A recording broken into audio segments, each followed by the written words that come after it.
Revealed in upcoming episodes of this program are the contents of a recently unearthed repository classified by the secret government, the Phenomenon Archives.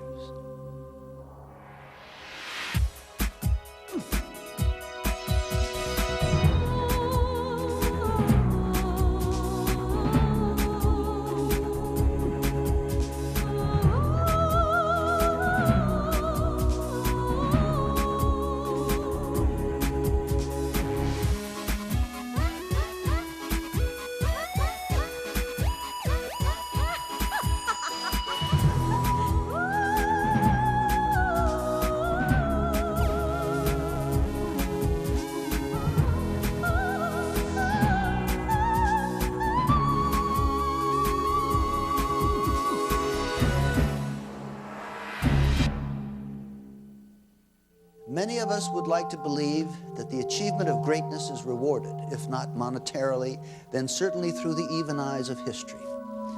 In the next 60 minutes, you may be shocked to discover that at least one man whose accomplishments touch each of our lives on a daily basis has been virtually forgotten. At the head of the 20th century, Nikola Tesla, a Serbian immigrant and inventor whose name is nearly forgotten, catapulted our civilization into the new age. The use of alternating current, radio, fluorescent lighting, remote control, and robotics, a total of 700 patents, are all attributable to this one man. On Thursday, January the 7th, 1943, at approximately 10:30 p.m., with the world engulfed in a struggle against the dark forces of the Nazi war machine, Nikola Tesla breathes his last, dying alone in a small room at the Hotel New Yorker. Outside, the city is alive with his legacy, glistening with the electricity from Tesla's fully realized vision of a world powered by alternating current. He was incredibly aware of the consequences of his scientific inventions and their impact on the total development of mankind. Tesla is buried in relative obscurity, a fallen giant of invention whose discoveries remain the foundation for some of civilization's most important scientific advancements. He is one of the greatest geniuses of the 19th century. Edison was one level of science, but Tesla was many levels higher. He was a lonely character, researching independently, outside mainstream science. He must have appeared to the so-called normal world like a complete eccentric. He gave our country a tremendous package of technology, applications and wonders, and our lives, all our lives are collectively much better because of his work. Why has this great man been so neglected by his fellow scientists and the public? Perhaps the answers lie more in the works never realized by Tesla than in his publicly acknowledged achievements.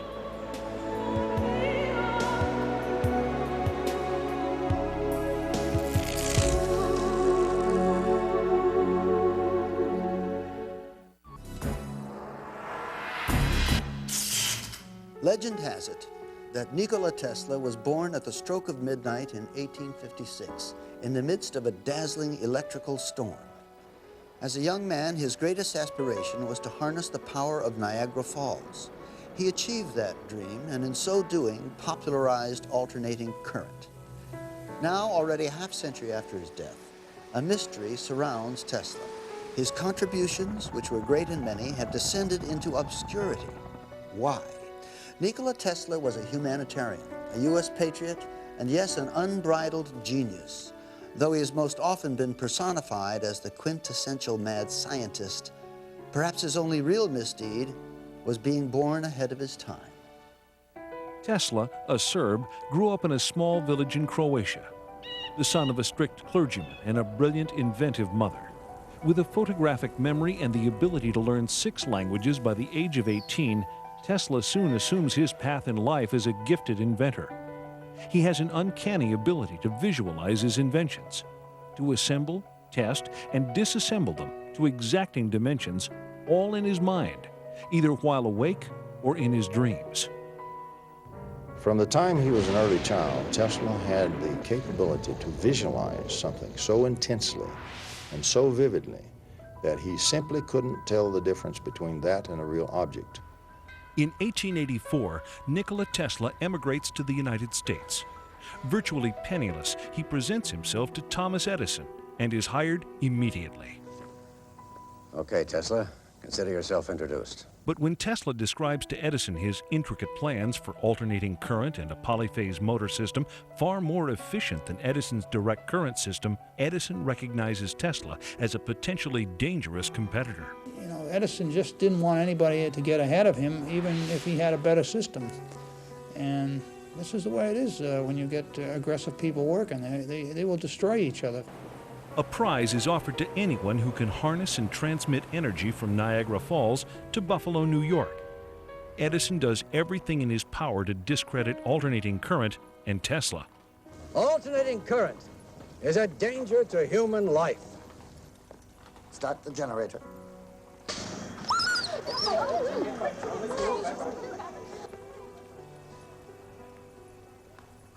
You have just seen alternating current in action. Despite Edison's opposition, Tesla's AC polyphase system is adopted. And in May of 1888, George Westinghouse hears about this remarkable inventor and buys the alternating current patents. By 1897, both Tesla and alternating current become a household name throughout the world. He realized completely what would happen with the implementation of alternating current and electrification of the whole planet.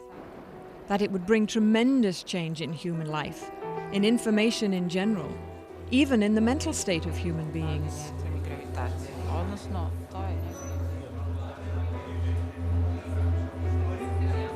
Despite his new notoriety, Tesla is a pure inventor, a great dreamer, and does not actively pursue the commercial exploitation of his ideas. His many remarkable breakthroughs in high-frequency electricity, including radar, radio, neon, and fluorescent lamps, are often attributed to others. For instance, Tesla's invention of shadowgraphs, a system for taking X-ray photographs, predates the work of Wilhelm Röntgen. Tesla's fertile imagination enkindles theories for the internet and television years ahead of their time. Though these visionary leaps are ultimately proven and manifest, Tesla's tendency toward exaggeration and the manner in which he announces his ideas to the press cause the inventor a good deal of public criticism. We must be able to transmit scenes from other places over long distances. Pictures, the news, energy, and why not matter too? Now we must liberate thought. We must set it free of limitations that space and time impose on it, and yet keep its principal characteristics, now and in future centuries. A flamboyant and mysterious man, always too eager to share his ideas with the world, Tesla demonstrates his laboratory experiments to such friends and luminaries as Mark Twain. The man was socially capable of hobnobbing with the most elite people in the world at the time, Mark Twain, Westinghouse, J.P. Morgan, and from his acquaintances was able to finance some of the most spectacular experiments in history. As a publicity stunt, Tesla would sit in his laboratory while massive bolts of electricity danced about him. Without the use of wires, these airborne streamers would freely illuminate the lamps held in Tesla's hand. And Tesla was the first person to really show how to transmit wireless energy through the air to ignite electrical bulbs or electrical tubes. They were fluorescent tubes, which he had in the room. These tubes would respond to different frequencies. So if he produced one frequency, one group of bulbs would light, and if he produced another frequency, another group of bulbs would light. In 1898, while perfecting his patents for the invention of wireless radio transmission, Tesla's laboratory mysteriously burns to the ground. This fire destroys thousands of hours of work, setting the inventor back years and costing him personally over $1 million. Tesla is horrified by the extent of the damage, but his is a resilient spirit. For while the hardware lay in cinders, Tesla's remarkable mental abilities enabled him to begin the process of recreating his work. In 1899, Tesla moves to Colorado Springs to experiment with terrestrial and atmospheric waves. Out on the prairie, he pursues his passion for discovering sources of free energy, both above and below the surface of the Earth. While investigating a phenomenon known as the Schumann cavity, he develops his theories for tapping limitless sources of power that all people of the world may share. Surrounding the Earth, there's a cavity that resonates at about 8 cycles per second. And this cavity exists between the Earth we're standing on now and the bottom of the ionosphere, about a 60-kilometer gap. And this three-dimensional resonant cavity, in that cavity, you can transmit power, electromagnetic energy, at 8 hertz with almost no attenuation. The Schumann cavity is pumped or fueled at this time with megawatts of power from the lightning strokes that are occurring many times a second on a worldwide basis. It's rather like a child who's playing with a tetherball. Tesla was so creative, he envisioned using his power transmitter to spank the ball, put a great big ball of electricity, if by analogy, a pulse of electricity in the ionosphere, and it would very weakly distribute itself all the way around the world. And when it came around the other side, just at the right moment, he would spank it again with another pulse of electricity. And he'd keep doing this until the accumulated energy was so great that it would be a resource to be pulled back out of the sky by a proper antenna. Tesla's idea was to be able to provide power equally to all people on Earth. At this time, there are 2 to 3 billion people on this planet that can't go home at night and turn on the lights. We can. The people that can are living in poverty. Tesla saw that there was a division between the have and the have-nots, and he was determined to make electrical power equally available to all people on this planet as a gift. Tesla develops the technology at Colorado Springs to produce astonishingly high voltages and currents.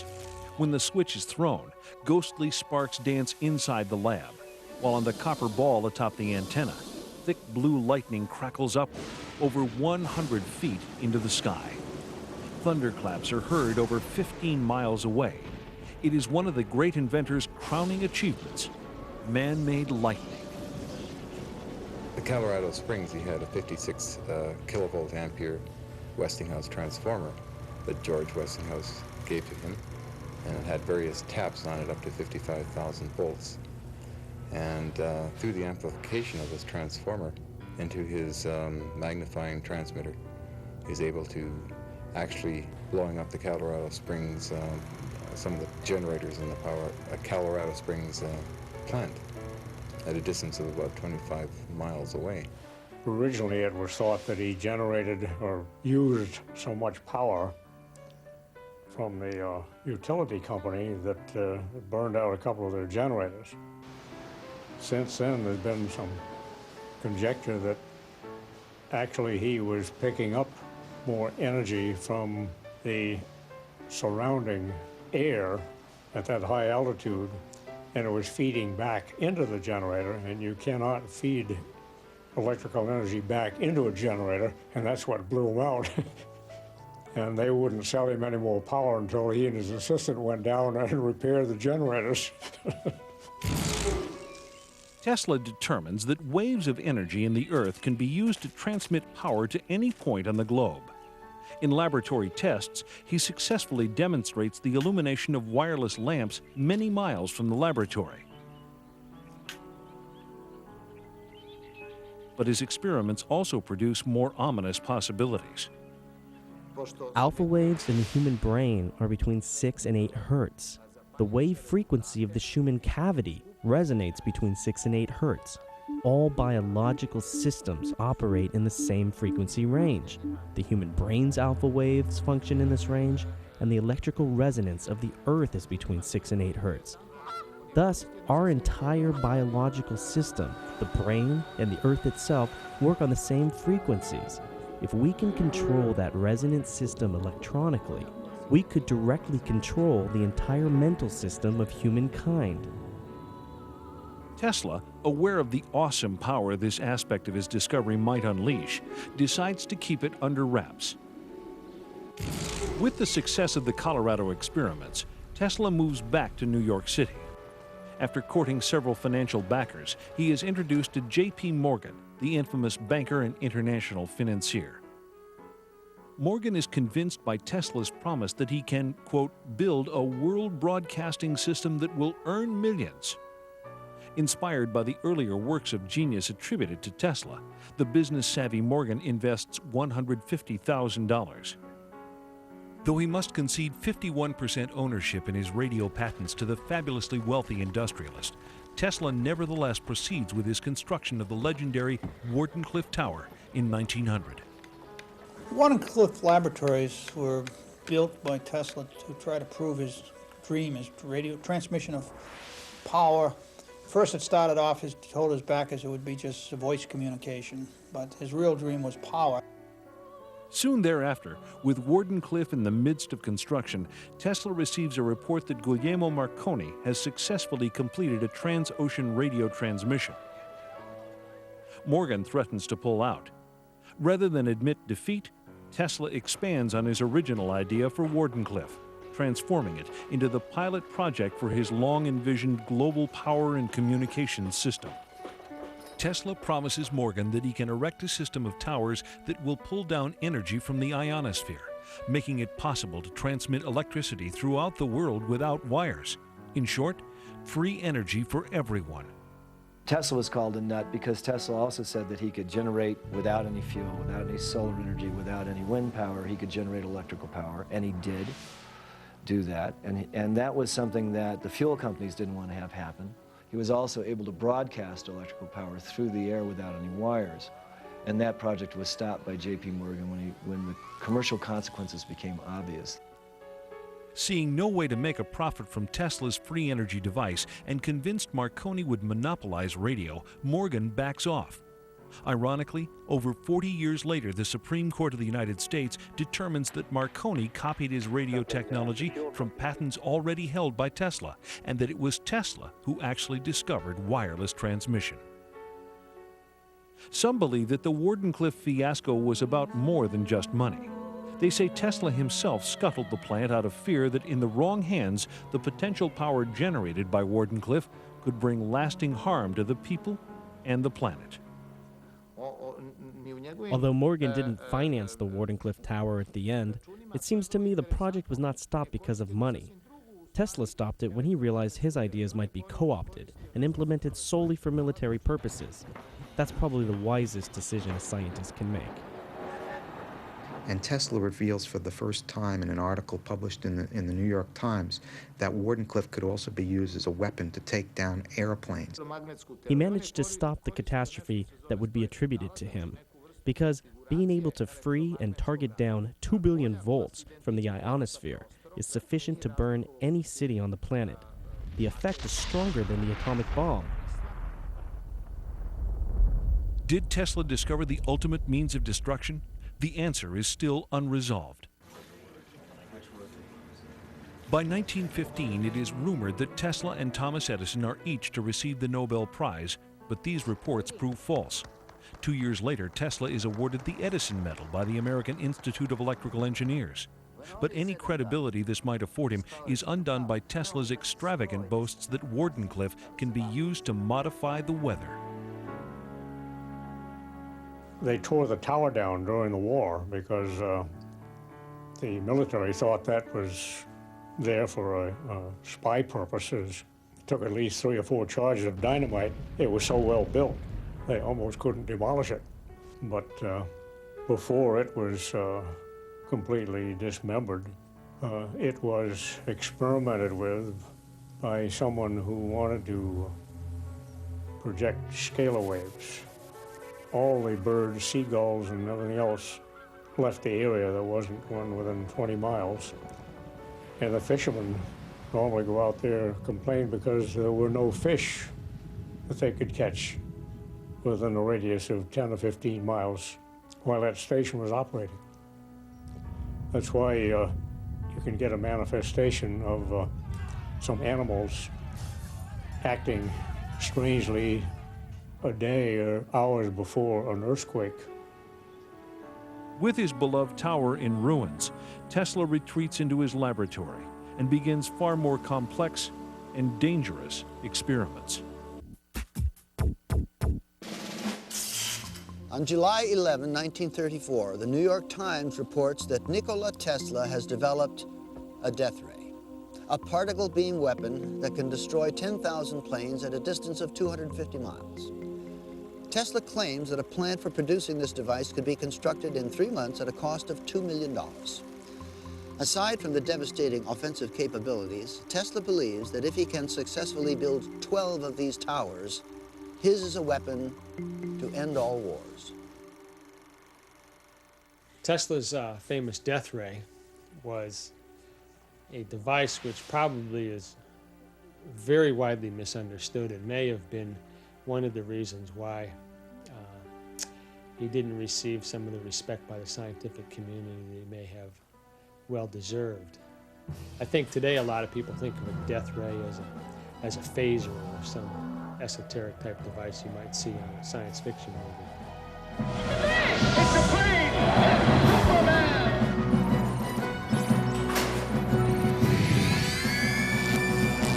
Tesla's claims terrify the public, but fascinate Hollywood. He is parodied in Superman cartoons as a mad scientist terrorizing New York with an electrothanasia death ray and an army of remote-controlled robots. Tesla's death ray was actually a particle beam weapon. A particle beam weapon which he had developed in the 30s. It was based on the principle of electrostatic acceleration of minute particles of charge, similar to work being done by the Department of Defense. The basic concept is that you take a particle, a micro projectile it's called, and through the use of high voltage, you accelerate it to great velocities. The velocity being very high, the particle doesn't have to be very big to do a lot of damage. If you get a stream of these things being accelerated and projected, it will do substantial damage. You'd be able to knock down a missile in space, for instance. With only 12 such plants strategically placed around the United States, Tesla claims his Teleforce can be used to keep the United States safe from all foes. With the world on the verge of World War II, the United States government takes an active interest in the Tesla death ray. Because he was a patriot, he offered this system to the United States government. The United States government developed and worked and engineered this particle beam weapon beginning in the 40s. We don't know what the extent of the research was or where it went from there, but we do have declassified documents released under the Freedom of Information Act that demonstrate the U.S. government's extreme interest in Tesla's particle beam weapon. The New York Times states that Tesla's death ray, which can send concentrated beams of particles through the air and cause armies of millions to drop in their tracks, is the most important of Tesla's inventions. But in an unprecedented decision, Tesla makes the exploitation of his invention by any single government impossible. He distributes the plans in proprietary segments, like the pieces of a jigsaw puzzle. He gave it to the English, Canadian, American, and Russian governments so that they had to sit down together, to collaborate if they wanted to realize the whole invention. He realized that people are not conscious enough to handle this information. That's why Tesla put these governments into mutual dependability. There's some evidence that Tesla had given the plans to the Russians who were on our side at that time.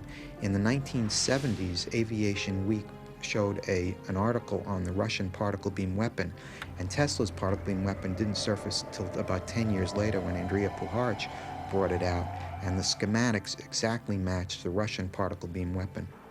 Head of U.S. Air Force Intelligence, Major General George Keegan, describes the Soviet system.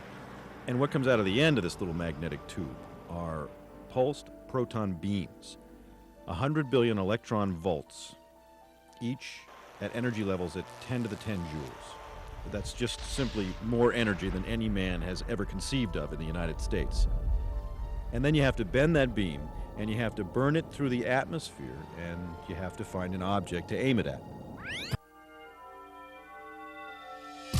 Nikola Tesla sent a proposal to Russian scientists and engineers on May 16, 1935, concerning high voltage and the acceleration of charged particles.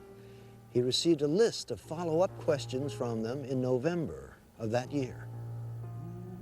Military scholars contend that the Soviets achieved a 100% Star Wars defense by 1968.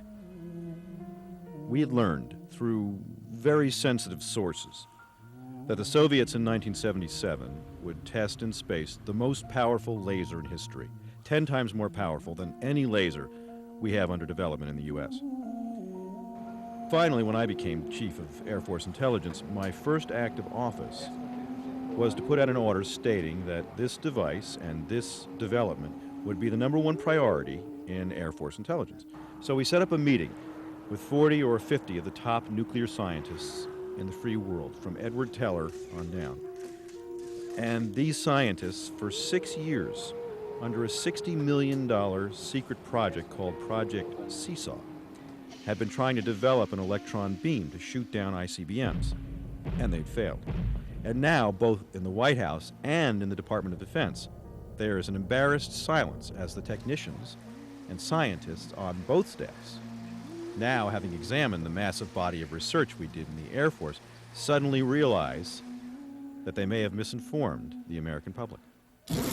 Was President Ronald Reagan merely attempting to catch up with the Soviets in his development of the Strategic Defense Initiative? All we can do is make sure that technology becomes the ally and protector of peace, that we build better shields rather than sharper and more deadly swords. In so doing, maybe we can help to bring an end to the brutal legacy of modern warfare. As a result of America's delays in weaponry development, Tesla's discoveries are only now, nearly 100 years later, being adapted for both offensive and defensive purposes. The latest development? Space-based particle beam satellites.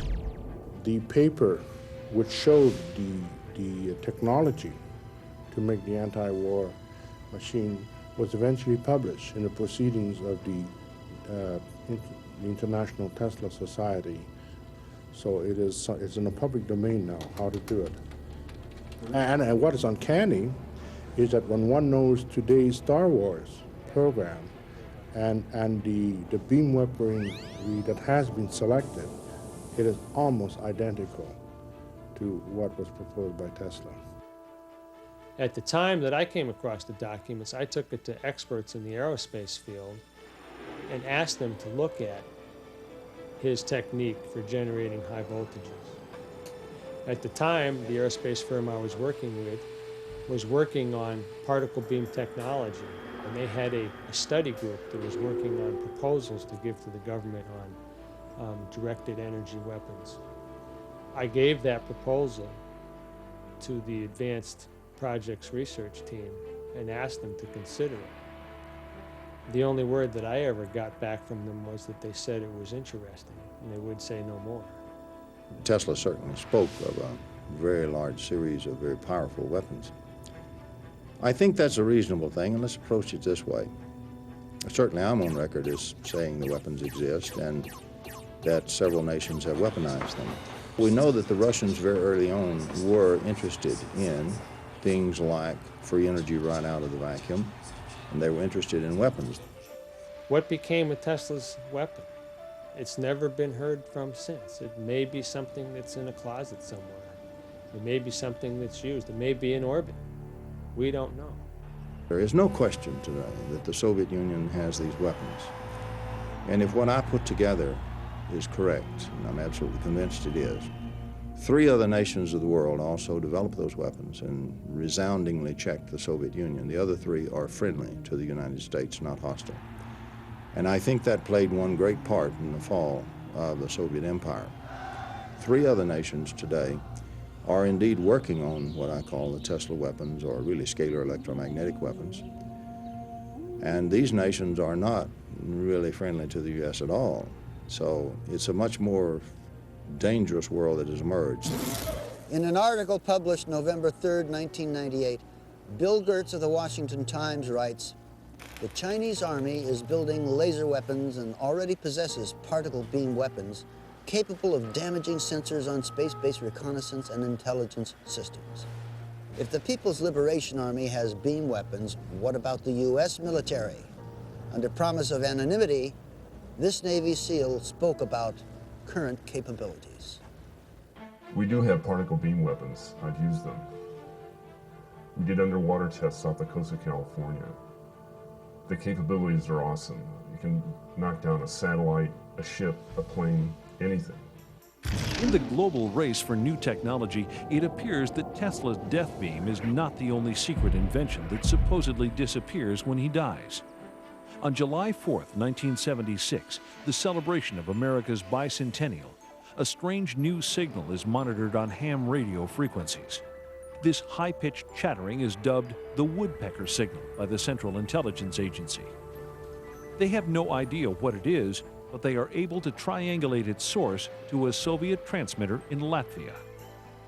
The Soviets had experimented with creating artificial aurora.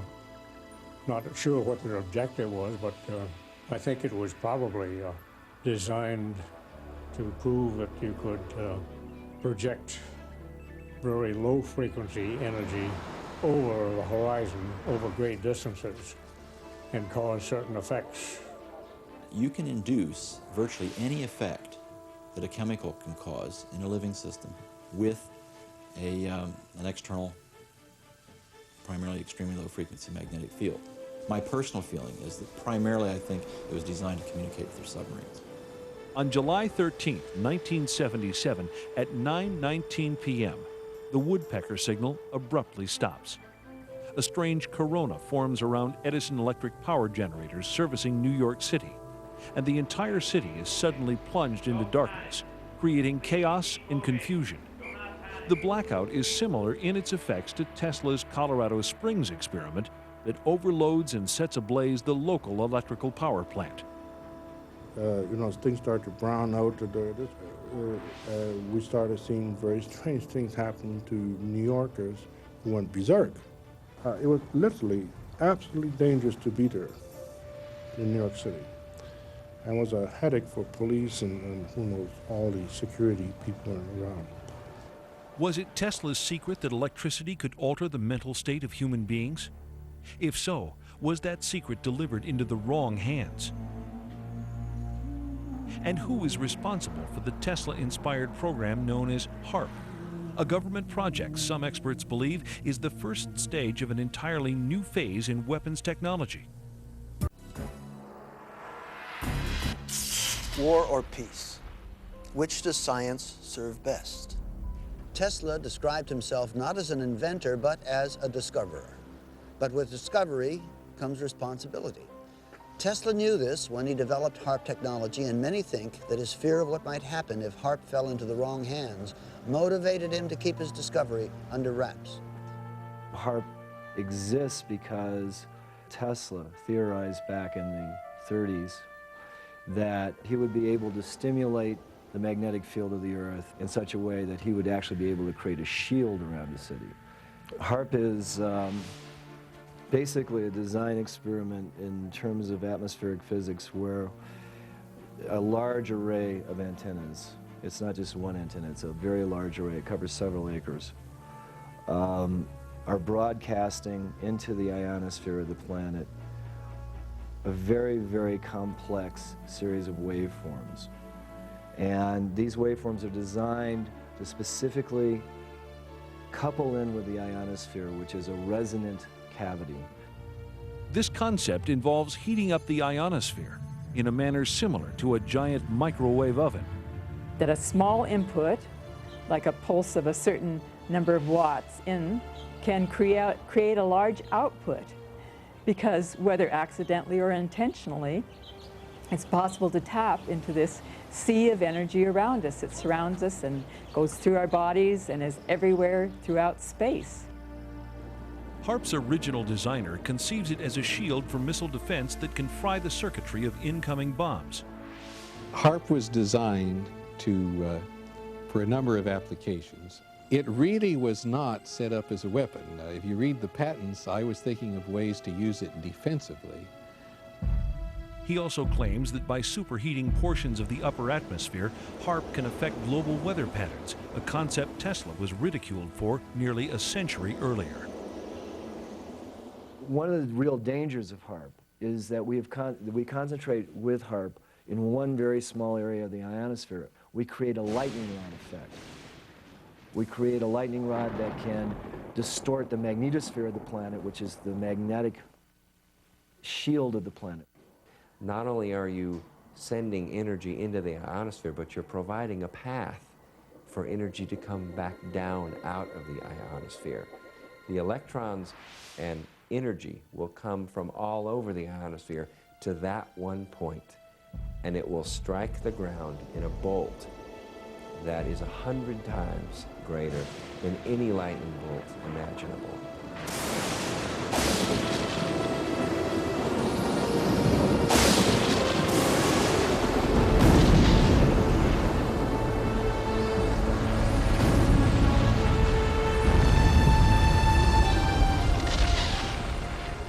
Kind of like 3 or 4 Mount St. Helens volcanoes going off each second. The true power of HAARP technology is not yet known, and there is no civilian monitoring agency. The possibility that HAARP may be capable of enormous planetary disruptions, including weather changes, global warming, or even slowing the Earth's orbit by shifting the shape of the ionosphere, may tell us why Tesla suppressed the blueprints for this invention. He stopped his power shield defense project in 1905 because he realized that such a resonant system of 5 towers around the globe could cause a tremendous destruction of humankind. Not long after, Tesla's money runs out. His main supporters either die or sever relations. As his anonymity increases, he continues with even more esoteric research. He was very much concerned with being able to utilize the phenomenon of resonance to do certain things, not the least of which was to destroy certain materials. And that was evidenced later on by that experiment he did on Wall Street, where the new building, steel building, was going up, and he tried out one of his resonators, nothing more than a mechanical vibrator. It was battery operated, and set up a resonance in the steel beams to the point where it kept building up, like pushing a kid on a swing, you know, keep pushing, and a little push will take it a lot further every time. And he almost brought the building down, scared the people who were working on it. They thought they were having an earthquake. And they went down and called the police and everything else. Tesla got a little bit scared and picked up his equipment, put it in his pocket, and went home. He had one other unfortunate incident, which today we would laugh at, but was very serious at the time. He picked up radio signals from space. You know, we know today, of course, that planets radiate RF noise and so forth. But when he announced this, it just caused a sensation, and all the scientists said immediately, "What a kook, you know, what a idiot." There were rumors you went to Colorado Springs in order to contact Mars. Is that true? I never intended to. However, I recorded certain electrical impulses of unknown origin, and these were repeated at constantly timed intervals. It's possible they were a kind of signal from space. And did you in turn send them a message? Ask the Martians that question. Mr. Tesla, That's all today. No more questions, please. They got to thinking, I'm sure, well, he's talking crazy now. He's feeding pigeons in the park, and he's got this crazy idea of transmitting signals to Mars. And Tesla is so advanced in his thinking, so sensitive and eccentric, that few of his colleagues understand his work. He is perceived as snobbish and overconfident. He was ostracized, I think, primarily because of his difference and because of his radical statements and because of his pronouncements of great systems. They didn't have the foggiest notion of what he was talking about. Nikola Tesla saw many of his inventions scrutinized, then adopted by the military. However, it becomes apparent that as a citizen of the planet, Tesla ultimately serves a much higher authority. He met Swami Vivekananda in New York City in the late 1890s. Swami Vivekananda was probably the first yogi to come to this country with Eastern philosophy and present it to the West.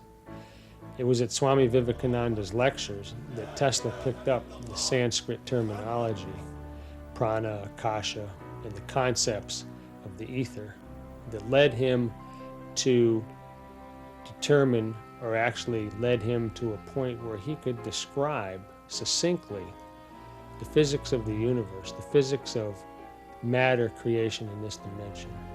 In many of his letters, he wrote that if he were to choose a religion, it would be Buddhism. All his stories about his journeys in other worlds, about dreams, about machines that operated in his imagination, were manifestations similar to the experience of the shamans. It was known that his solutions came during a dream. Tesla's view of the universe, his cosmology, if I might call it that, is based on viewing life from a spiritual point of view. And it was in the science of the ancient works of the Vedas where he found the spiritual terminology to describe what he saw manifest in the physical world. What leads Tesla to this spiritual awakening may never be known. But it is not uncommon among those forward-thinking patrons of discovery, people like Robert Oppenheimer, father of the nuclear bomb, or Albert Einstein, that in the end they recognized the singular perfection of the interconnected and life-imbuing system of our planet.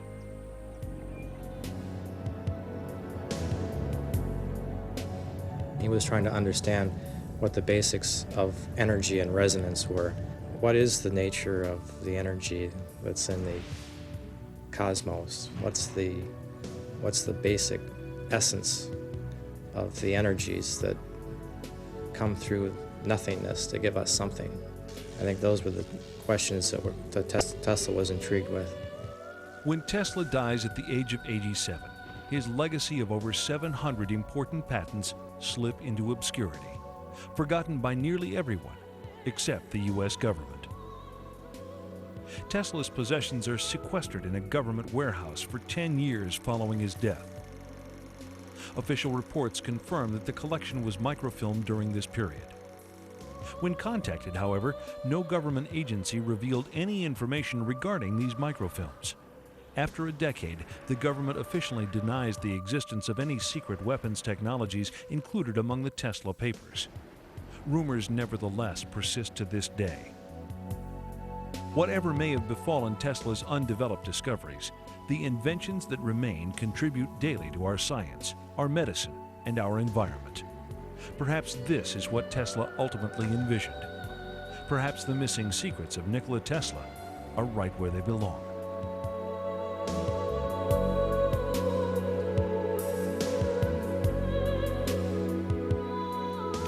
Tesla disagreed with scientists about some basic concepts of relativity theory and quantum mechanical theory, and he fell out of favor with the established scientists of the day. Tesla was very knowledgeable about quantum mechanics and Einstein's theory of relativity. Both were developed during his lifetime. And he suspected that sooner or later, quantum mechanics and relativity theorists would enter into a crisis. And that's why he used to say, "The present time is theirs, but the future is mine." Sir Albert Einstein also said that once there's a bunch of little theories all over the world, that's a prelude to a major breakthrough in science and physics. I think that science today needs to take a new look at some of the theories of Tesla, because there is more to the universe than what we are looking at and what we are observing with our scientific instruments. We've reached a point in our conscious evolution of the species. We have the ability at our fingertips now to engineer and to manipulate space-time and gravity. We're on the threshold of a new technology. Nikola Tesla was the gatekeeper of lightning. Some of his ideas earned him a reputation as a fruitcake. Some permanently rocked the world of science. Still others changed our planet and our lives. The next time you plug in your cable TV, remember the man who made it all possible. You might also imagine a world with free, unlimited energy, and a world without wires, because that's what we lost when we lost the lightning of Nikola Tesla. I'm Dean Stockwell, and these are the Phenomenon Archives.